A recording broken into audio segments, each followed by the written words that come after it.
Brian and Charles and I were talking about this journey we've been on, this crazy wild journey we've been on the last 5 years. One thing that stood out to me is we are Crestwood Vineyard.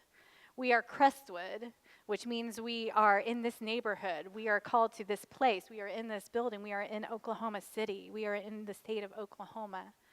And so we have this heritage, this call to a place. But we also are Crestwood Vineyard. We have this rich history of the vineyard movement of the founder, John Wimber. And those two things have come together to make this unique thing called Crestwood Vineyard. And I want to take just a minute before Charles comes up to talk about what it means to me that we're a part of the vineyard. Now, I know some of you have come here because we are a vineyard, but most of you, when you showed up at Crestwood Vineyard, you had no idea what the vineyard in Crestwood Vineyard meant other than, do they serve wine? No, we don't. We have some nice grape juice for you. But when I started coming to Oklahoma City Vineyard in 1996, and we were just blown away, Brian and I, we were dating at the time, we were blown away by the things that Charles was sharing us, the ministry models and the lessons for what it means to be a disciple following Jesus, and mainly through the teachings of John Wimber. And we had the opportunity, a lady in Texas had like shelves and shelves of VHS tapes of John Wimber and Blaine Cook and Carl Tuttle and Derek Morphew and John and Eleanor Mumford, and she gave them all to us. I don't even know why that happened, but we had a closet full of these VHS tapes, and we would just put them in, and like we had one of those old VHS tapes that like as soon as it was over, it would rewind and play again, and so we would just like put it on all night long, and we would like sleep hearing these lessons and this message, and it just got so deep in us. And a few years later, I started going to seminary. I was doing a distance program through Oral Roberts University, and I knew like the vineyard had impacted my life, had impacted Charles's life, and Charles had these stories about John Wimber and stuff. But like I thought it was like mostly like this little vineyard thing. Like other people don't know about the vineyard, or about who John Wimber is. But I go to seminary in a Master's of Divinity program, and like the very first textbook that I read is talking about the influential moves of God across all of church history. And then the last chapter it comes to is John Wimber and the vineyard. I'm like, what? I'm a part of the vineyard. But like this guy that like I watch on those VHS tapes, like he was influential enough to be written in like a church history book, even though like he only died like 2 years ago. And then like as I started like reading more theology and like how the church today has come to some of the conclusions that it's come to about what it means to be people of the kingdom of God, John Wimber was really key. And the vineyard movement was incredibly key in that revelation to the church. And I remember I was a few years into my degree, I was in one of my classes the topic was healing or something, and my professor, the last scheduled lecture of the course was he was going to be teaching John Wimber's model for healing. But he came up to me like during the lunch break, and he said, "Hey Janine, like you teach this material, don't you?" I'm like, "Yeah."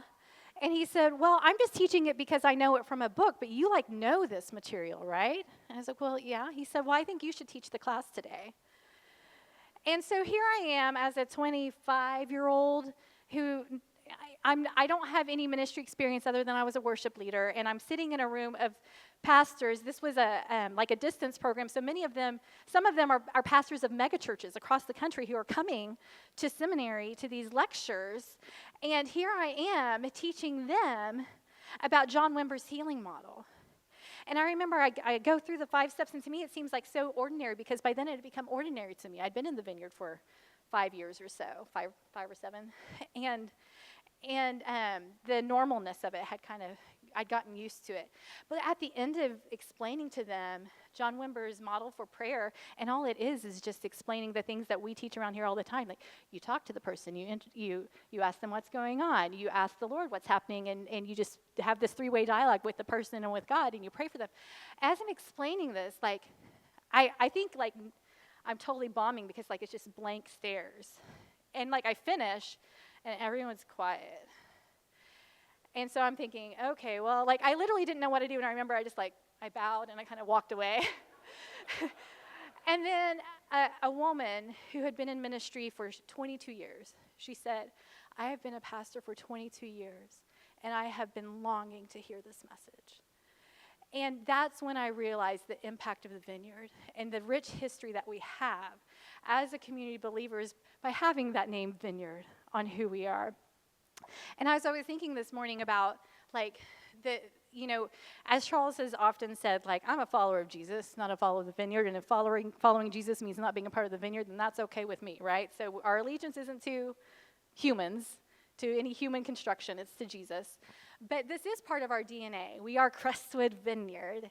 And so as I was thinking back through the things that God's done these last 5 years, one of the things that stood out, actually probably the thing that stood out the most to me, is a surprise we had a couple of years ago. I had known about Eleanor Mumford for a number of years. She'd been one of those VHS tapes that we had watched all those years before. And I had seen her speak at the Vineyard International Conference in 2015, I think.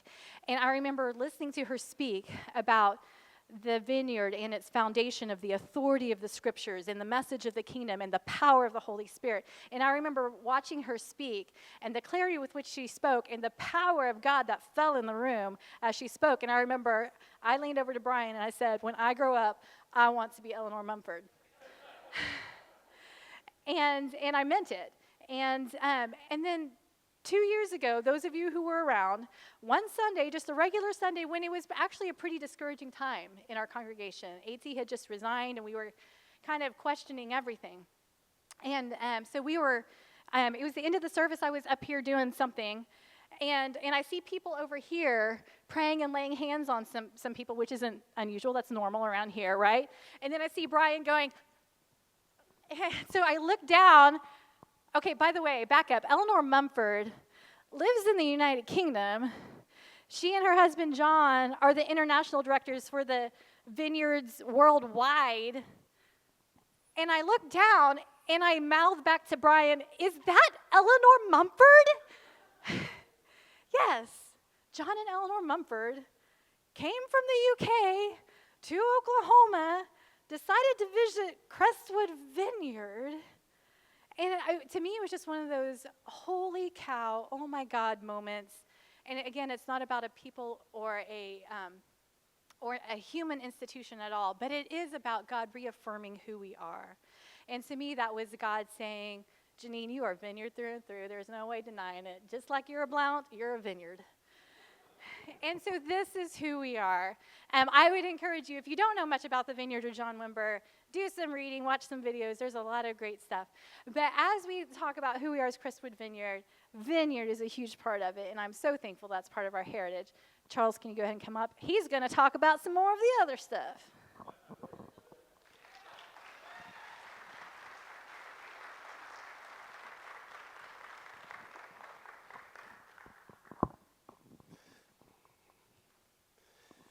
You know, when I met Brian and Janine, they were pups in their 20s. And it wasn't long before I had Janine start teaching systematic theology to our church, because I knew there was something special on her as a teacher and as a leader. Got 15 minutes. I only have about 5 minutes stuff to share, so I'm just going to stand around now. Hey, I want to open up with Hebrews 11, verse 8. It says, by faith, Abraham, when called to go to a place he would later receive as his inheritance, obeyed and went, even though he did not know where he was going. For he was looking forward to the city whose foundations, whose architect and builder is God. It says of Abraham that when he was called by God, he went to a place where he didn't know where he was going. But underneath all that, it says that he was looking for something with God's fingerprints on it, something that was built by God, something that had the foundation, a community that had the foundation that God had laid. And Abraham's story has been repeated thousands of times over thousands of years by millions of people. God invites us to follow him out of our comfort zones into a future that's never quite clear. How many of you guys that are older are living a life that you thought you would live? Even marriage, you think it's going to be one thing, but as you step into it, it becomes something else. And when God calls us, there's always a sense that he's calling us out of our comfort zones into something that we're unfamiliar with. And we take this journey, and those of us that have said yes to God, we take this journey because underneath it all, we're looking for something that has God's fingerprints on it. And so God did this with Abraham. He did it with Sarah. He did it with Moses, Joshua, David, Esther, Ruth, Isaiah, Joseph, Mary, the 12 disciples, Paul, and men and women throughout history. And he's doing it with us. Following Jesus always involves faith and risk. And we follow him in the hopes of being a part of something that's much bigger than ourselves. And usually, when we share the story, or I share the story of Crestwood Vineyard, I usually start in 2013. But I want to just kind of start a little further back. In the mid-'80s, Diane and I were a part of a small group of friends who were leading a small charismatic church, and we joined ourselves to a church movement called the Vineyard. And we were a part of this church because we wanted to be disciples of Jesus. We weren't interested in going to church. We were interested in following Jesus. And we wanted to be a disciple, and whatever that meant. And so when God began to speak to me about the Vineyard, he showed me how. One of the ways that I could become a disciple. So as a congregation at that time in the mid-'80s, we owned a former Church of the Brethren building and a couple of houses on 38th in Indiana. And so, this is something we had inherited. And really, it's something that we had bought as a congregation. And we were learning how to do this stuff and minister to others. And during that time, in the mid-'80s, late '80s, we began receiving words, prophetic words about a coming revival. We had the sense that we were to move our congregation to North Oklahoma City. Also, we had this word that thousands of youth were going to be impacted by our church. And I don't have time to tell you the whole story, but part of that revival that we were hearing about beforehand was something that was called the Toronto Blessing that broke out in 1994. And I'm pretty sure we were the first congregation to really be impacted by that. And through us, it just began to spread within our city. And also, concerning the youth, we redesigned our church to function as a coffee house, as a concert venue. And out of that, we had something we called the Outer Cafe, which Jesse probably remembers that. He was part of a group called the Holy Free Holies. And he played the trombone, is that right? Saxophone, okay, yeah, he played the saxophone. So, and literally over a number of years, it really impacted just so many young people, and that ended up on the mission fields, that came to the Lord through this little tiny coffee house called the Outer Cafe. We call it the Outer Cafe, thinking about the outer court, the court of the Gentiles. And so we wanted to create a place where the young church could come, and I'm going off script, but I remember youth pastors would call me and ask if it was a good place to bring their youth, and I would tell them no. Do not bring your youth. This isn't for church people. This is for unchurched kids. And if you're coming and bringing your youth expecting them to be safe, this isn't a safe place. This is pretty edgy. But we did that for a number of years. But another part of the story, though, is that in the 80s, as I said, our church owned this building located on 38th in Indiana. And when it became clear that God wanted us to move, we began taking steps to sell that building in order to secure cash to buy something northwest in the city.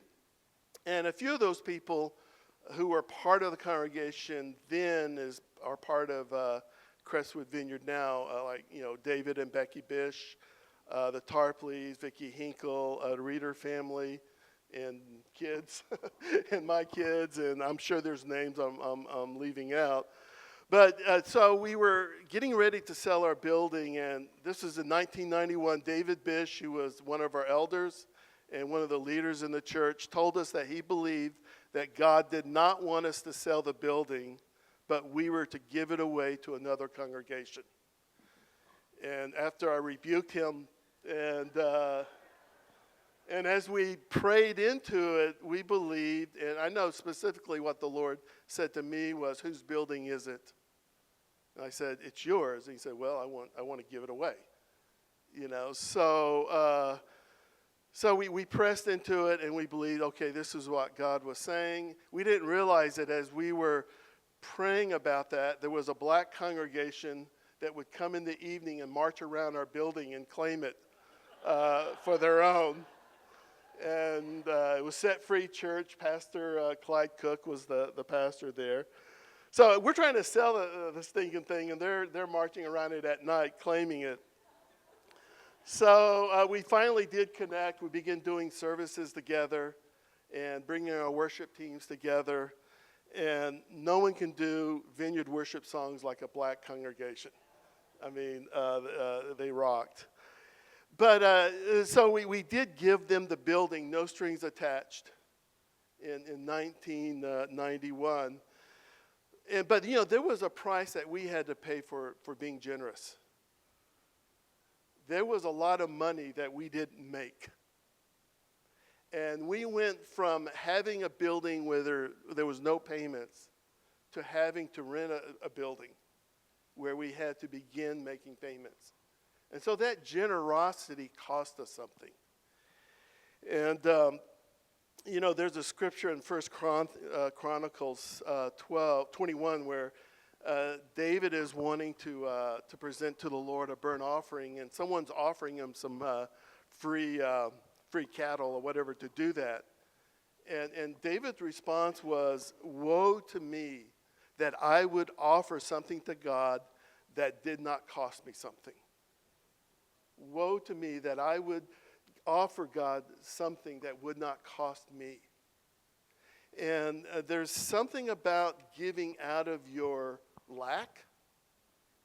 There's something about sacrificing and giving. We can all do it out of our abundance, but when we make the sacrifice to give and to share and to be generous, and we're having to pay a price, I believe that's something that God pays attention to. So that happened in 91, and we did it graciously. The Lord met us, and I'm just going to move kind of like fast forward. Of course, we met the Blounts in the 90s, and then in 2006, we had kind of God really visit us during one of our worship services. Some really dramatic things happened. And after that was over, as I was praying and saying, "Lord, what was that all about?" And I heard the Lord say to me, "I am rebooting the church."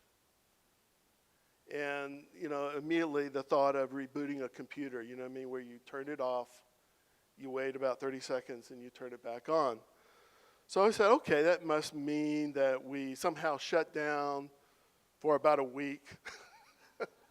And then we're up again, And it wasn't quite what God had in mind.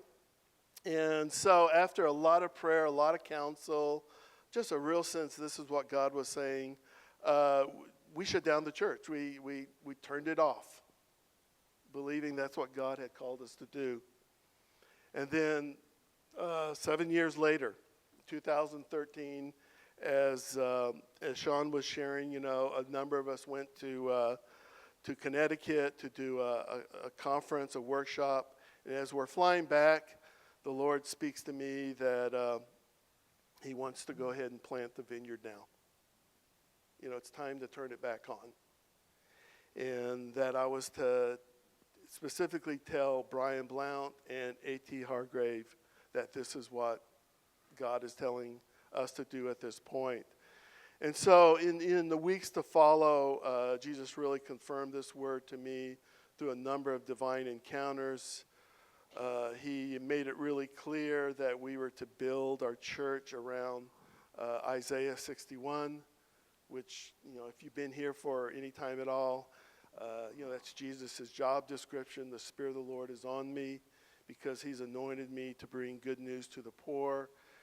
He has sent me to bind up the brokenhearted, proclaim freedom for captives, release from darkness prisoners, and to proclaim the year of the Lord's favor. And so when the Lord, just that first part, yeah, that's right. That's what we're about. The only ministry I want is Jesus' ministry. When we exhaust that, we can maybe find our own. But let's start with his ministry. Let's start with what he did and what he's called us to do. But as you begin reading the rest of the verses, out of that, the Lord began to speak to me about this particular building, this particular community, and that there was something he was wanting to do in this building with us. I had walked through the building one time. I knew that maybe 80% of it was shut down, wasn't being used. And as the Lord spoke to me out of Isaiah 61, there was he also, one of the things he really laid in my heart is that if we would honor those who came before us, if we would honor the congregation that built this building, that invested in this community, that if we would honor them, that there was an inheritance for us as well. That it was important for us to not come in here with, okay, we're going to do something brand new, but rather we're going to build on what God's already been doing. And that we're building on the faithfulness of men and women that have gone before us. And so 6 months after, I got the word about it's time now to do this, we had our first service. And, we started here as renters. The elders, let us rent this sanctuary, a couple of classrooms.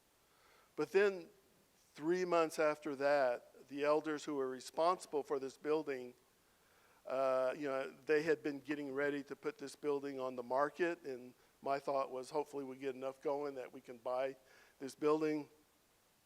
Anyway, they came to us, they came to me and said that rather than selling the building, we believe that we're supposed to give it to you. No strings attached.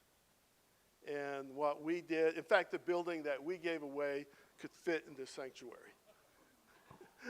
And I'm talking about it had a basement as well, so it could literally fit in this sanctuary. And the reason I wanted to share that, because, if you ever really look into history, you know that history isn't one story. History is always lots of stories.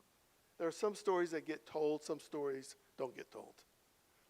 And it's my conviction is that everyone that God's brought here to Crestwood has a story. You have a history with God that you bring. And each year we take a little bit of time. We're going to see a video about Crestwood Baptist Church in just a moment. But I just wanted to take a few moments to share that there is a history that precedes Crestwood of a congregation that said yes to Jesus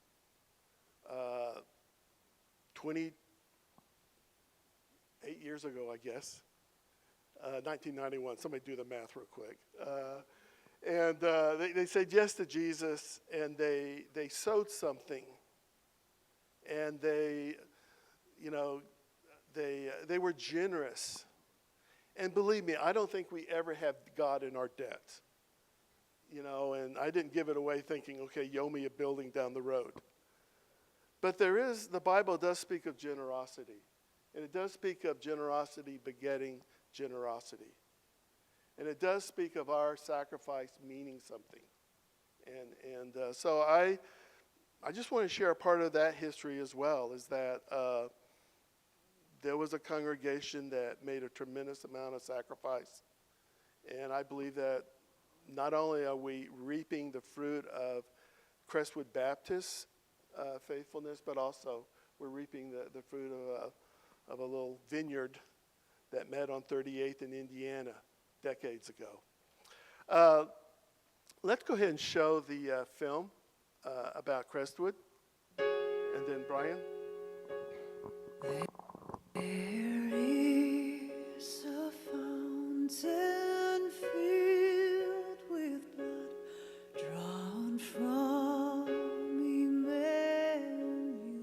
veins, and sinners plunged beneath that flood lose all their guilty stains, lose all their guilty stains, lose all their guilty stains, and sinners plunged beneath that flood lose all their guilty stains.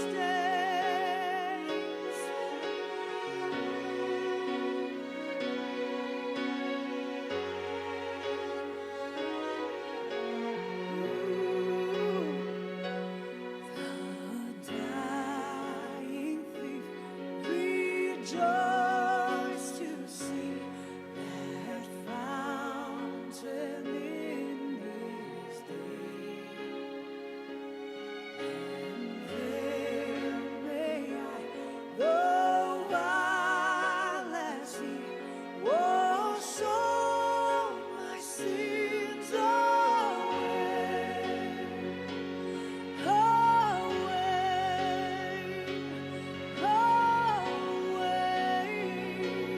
wash all my sins away.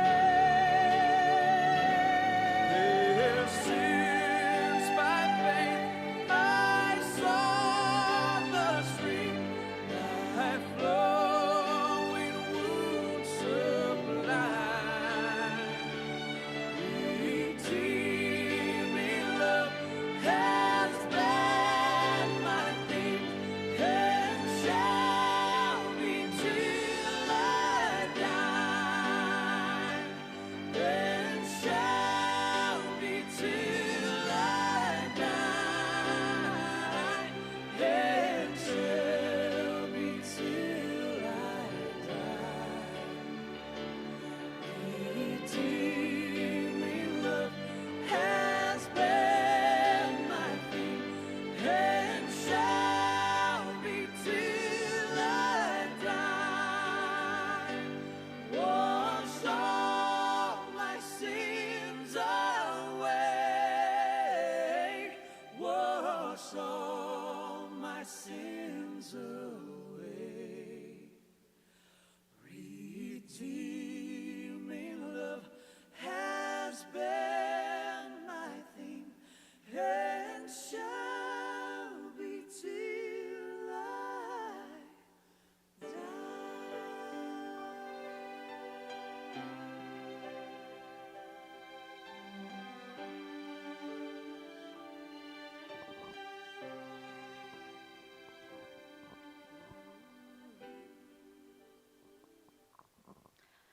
I'm so thankful for how many hundreds of people over decades and generations have prayed in this very same room for a fruit of harvest in this very neighborhood, in this very city. They prayed for you. You're here partly because these people were praying for generations of harvest in this community. And so we're not anything new. We're not anything special. Well, I mean, we are new compared to that. But God's been doing something here in this building, in this place, in this community for a very, very, very long time. And I want to say God's been doing a lot with us here since we've been here the last 5 years. Did you know that in the last 5 years, between local outreach and international trips, that over 800 people have come to salvation?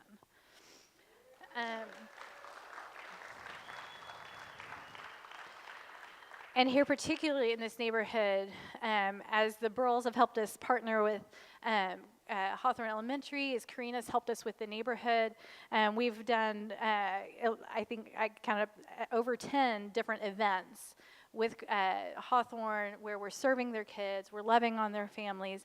We've collected hats and scarves and gloves and math supplies, and we've done whatever we could as a congregation to help and serve them. The facility itself, first of all, has had a lot of people do a lot of work on it so that we could do anything with us. Hint Rick Drapeau, hint Boyers, hint Jordan Gulo, and if I keep saying names, I'm going to leave people off. But because we've gradually, started renovating different parts of the building and making them useful again, we've been able to use our basement for School of Kingdom Ministry. It's been a safe place for people in the neighborhood during storms. We've been able to feed. We had community meal for a while, where we would feed over 100 people a week. We've hosted events and conferences. We hosted Newland Academy. The School for Refugees was housed here for a year and a half in our building. They didn't have a place for these students to have school, and we opened up a wing of our building that had been in disuse for them to use the facility. The facility is used for neighborhood association groups, local soccer teams, basketball. All of them use our gym. The school has used our gym before they got their own gym. We've seen over 150 students come through our School of Kingdom Ministry, and about a third of those were not even a part of Crestwood or associated with Crestwood. It was our church ministering to the churches around the city. We have an amazing youth ministry. Sent Youth Camp draws people from around the city and further. That Mark has pulled off so well the last few years. The Gilberts and the Gehrings and Angie and a lot of people really making School of Kingdom Ministry happen and all of our equip events. Karina, where's Karina? There she is. She's starting to cry already. That's one of the biggest gifts that we have. Because you know what this neighborhood looks like and sounds like? Not like me. They look and sound like her. So thank you, Karina. She spends day after day going to their homes, praying for them, loving them. We have 12-step groups. We've got music and art lessons. We've had prayer meetings, Bible studies, sozo ministry. The Belfry monastic community, as Sean was talking about, has lived here. We've got a recording studio, parenting classes. You name it, we've done it in this building. And it's all been by the grace and goodness of God. Not only that, but in your daily lives, not in this building, but where you go, where you live, where you work, where you play, you are seeing the kingdom of God expand in all of those places. As Liam said earlier, we've married people and we've buried people. We've had good times, we've had hard times. You guys are the harvesters, the revivalists, the reformers in our congregation. And some of those reformers have taken it seriously, going into the lives of politics, social work, education, however they can, to see the kingdom of God come in all of those places. So that's pretty fun, huh? I'm going to pass it off to Brian. Hey, don't I look good in a coat? Pretty sharp, huh? Yeah. Hey, I just want to say Crestwood Vineyard is not about a personality. It's about a community. It's about a family on mission for Jesus. And each one of us make up this family. And we are a light into not only this neighborhood, but our city and even into the nations. And so one of our calls as a church is to be local. We want to be a local community. And, this local community, this local family, this small church has had major impact through the nations. Whether that's been from India, with Hannah taking groups with orphans, and to going to Germany, to going to the Ukraine, going to South Africa. I could go on and on about different countries that we're seeing impact from this congregation. And as Janine said, over 800 people giving their hearts to Jesus. But that's not just 800 people giving their hearts to Jesus. That's those also being equipped and trained to be able to do the same thing, to be disciples.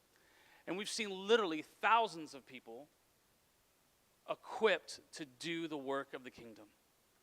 From our little bit, our little loaves, our little fishes, little old Crestwood, our clunky little self, God has used, and he's put himself on display through us. And so I just want to just say that that's who we are. And it's so important that we look back at our history, because I think our history also helps us to see where we're going to go. And there's been so much fruit. Crestwood was God's idea. All of us just said yes. Some of you guys started at the beginning. Some of you guys have just joined in the last few months. But I really believe that God has something really incredible for us. We've received a number of prophetic words from the very beginning, which we needed. And when you get prophetic words, you know why you need them? It's because you're going to have opposition. And I'll tell you, as we carried this dream in our heart of a vineyard being planted, in our early 20s we wanted to see.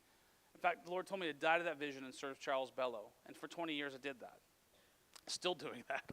And, and then this opened up. Jeannie and I, obviously, we were part of the planting of the team, and then, just stepping into the leadership of, helping to do our part in this time to be able to help lead the church. And I'll tell you, planting a church there's a phenomenal things. That dream in your heart, that dream that God's given you is incredible, but it comes with a cost. It comes with a price. Following Jesus, it will cost you everything. And we get these prophetic words that are incredible, like, yeah, and then you go, oh, what did I just get into? How we started off, Janine and I, into this was the planning of the church was my son getting sick with a disease that no one had hardly heard of, and he went from a normal kid to a special need kid overnight. I get sick with an incurable, weird disease. My mom gets stage 4 melanoma cancer. Welcome to church planning. And so what I'm saying, there was opposition that came in that place. And the Lord spoke to me and said, Brian, I want you to go pray for the sick like you've never prayed for the sick before. I want you to follow me through the chaos. Don't get caught up in that chaotic moment, but be caught up in the commissioning that I've sent you, and that Matthew 10 commissioning. And I'll tell you what, through pain, through tears, through not understanding, I just pressed in and followed Jesus. And we've seen amazing things take place, and we've had hard times take place in here. But you know what? That's life, isn't it? That's just life. It's not all roses, man. I wish it was. There's a lot of thorns that prick us along the way, but we find the beauty of that rose in the pricking of those moments. And I think it's part of who we are. It's part of that place. And I'll tell you, as we go forward and following Jesus, it will cost you something. And I love that Charles shared the story about the building, giving it away to a black congregation, which was unheard of in that time to even do that. Because we were following Jesus, and it cost them something to go on another side and begin to pay for something. And we get this building. It costs. That's why we play that film. It cost a whole bunch of people. This building is a building, but it represents something. It's a beacon. It's something of a lighthouse in this neighborhood. And I'll tell you what, before we got to this neighborhood, it was really run down. We've seen a lot of life come to the city. And so we've seen things take place because we've been here. We've said yes, what Jesus is doing. Crestwood Vineyard, the local and global expression, is God's idea. It is. And so our job is just simply to keep following Jesus. And what is our part? What has God called us to? And I think what he's called us to do is to put him on display in every aspect of our life. He's called us to be a family. He's called us to be a community. He's called us to be people that equip people in an up, in, out lifestyle. That we're really disciples. The Lord spoke to me and said, I want to see 500 people in this congregation. I was like, why 500? And not just 500 pew sitters, 500 disciples who are living an up and out lifestyle. Because I believe at that level where we're not too big, where we can't be family, where we have just enough where we can begin to do the things I believe God wants to see happen in the city and into the nations. Doors are flying open like never before. It's incredible, the opportunities that we get. God has used us to, this simple of us saying yes, and Janine and I saying yes all those years ago of saying, following Charles and listening to videotapes from John Wimber and Blaine Cook, And now finding that God has been using us in Crestwood over the last few years to help shake the Vineyard movement, to come back to what I believe some of the DNA and remind us of who we are, which is everybody gets to play. It's a naturally supernatural lifestyle. That everybody can, following Jesus means healing the sick, casting out devils, and raising the dead. It means all of this aspect of heaven invading earth. And that's who we are. We're a supernatural people. We're a people who get to put Jesus on display. And we've seen in South Africa, in fact, the second service that we had here, my daughter, Annalise, and I were sent out as the first missionaries to South Africa. Little did I know that would be a beginning of the Lord said, I want you to invest the next 10 years. And we've literally seen hundreds of people come to faith. We've seen unbelievable healings and miracles. And you know who it's happened through? Ordinary, everyday people that have come from this congregation and have gone with me. We've seen healings and people coming to Christ in South Africa through ordinary, everyday people because they're now beginning to see that God has chosen them to put them on display. And so, listen, when we look around sometimes and you see a seat empty, guess what? That seat's going to be filled because God's going to give us 500 people. But here's the deal. Your job is to be a builder and a bringer. And begin to pray for who sits next to that person, sits next to you, because that person is not just to be a pew sitter, he's supposed to be a disciple maker. You know, one of the things that when we even started, a little history back too, of starting the church, this goes back a few years, it was about 2011, Charles and I and Janine sat down in a little coffee shop and wrote on a napkin this book called From the Sanctuary to the Streets. And we looked at it, we thought this would be the ideal church that we'd love to have one day, where we live in this natural, supernatural mindset. We live in a place where we can be authentic and real when we experience pushback, that life is going to be difficult, but Jesus is good, and we follow him through the good times and the bad times, and we go inward with Jesus and find him in the dark places of our own soul so that the light of Christ might come, and we follow Jesus out into the dark places so we can see the light of his kingdom come. And now, we're here, we're seeing things take place that's unbelievable.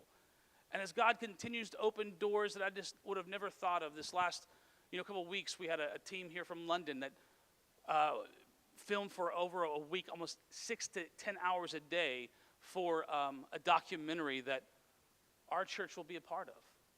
Another expression of us helping to equip others to begin to follow Jesus in this way. And so, but one thing that was that rattled us so much that happened at Oklahoma City Vineyard, and that we pushed into the sanctuary of the streets, was because of this. And this is what I really want us to know. Again, this is God's idea, and this is also from the standpoint of every part of your life that you sacrifice, every part of your life that seems to be like, it may be insignificant in a moment.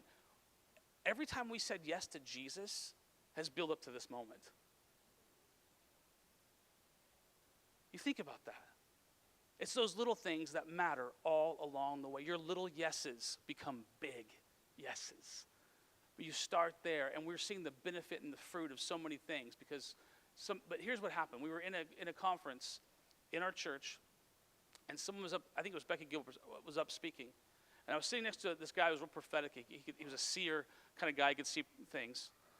And I guess I saw some things too, because what I saw, literally, we had this exit door, and you couldn't open the exit door without probably one or two people like really pushing their back into the door. And what happens in the middle of the message, where we're talking about Jesus and his ministry, the door violently flies open. And my friend said, "Did you see that?" I said, "I saw the door." He said, "What else did you see?" I said, "I saw that light." The Lord literally sent an angelic being, hit the exit door, busted it open, and this was the message. It's time to get out of the sanctuary and into the streets. That's where he's calling the church. And this is a great building. I love this building. I love what God wants to do, but it is a building, and we want to treasure it, and we want to value it, and it's a beacon. But listen, you are the church when you leave these doors, and you put Jesus on display wherever you are, whether you're taking an Uber ride to get to church. In fact, we just need to just love on people. Remember what we talked about the first of the year, which we are really pressing into, is that we're just asking you to love one, serve one, pray for one. That was my one today. What's your one?